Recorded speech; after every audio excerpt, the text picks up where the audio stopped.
Hello everyone, welcome to a mini vlog. আগের দিন একটুখানি খিচুড়ি বেঁচে গেছিলো, তো একটা অমলেট করে নিয়ে ওটাকে আমি ব্রেকফাস্ট হিসেবে খেয়ে নিলাম। বেশ ভালো লাগে আমার এরকম খাবারগুলো খেতে। মিরারটা একটু নোংরা হয়ে গেছে, আমি জানি, উইকেন্ডে ক্লিন করে নেবো।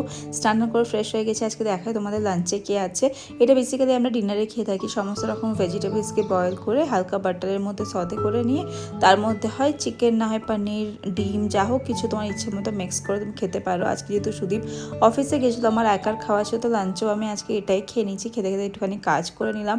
এইরকম ভেজিটেবলস দিয়ে তোমরা ট্রাই করতে পারো, খুবই ভালো লাগে, খুবই হেলদি। বিশেষ করে জিনিসটা খুবই অল্প তেল বাটারের হয়ে যায় আর খুব বেশি স্বাস্থ্যকর খাবার। আমি এখন চেষ্টা করি এরকম ধরনের খাবারগুলোই খাওয়া দাওয়ার পর চলে এলাম কিচেনে। এসে কিচেনটাকে পরিষ্কার করে নিলাম। আর এখানে তো সমস্ত সবজি অনলাইনই আনা হয়, তো সমস্ত সবজিগুলোকে আমি মেক শিওর করে ধুয়ে ধায়ে তারপরেই ফ্রিজে তোলার।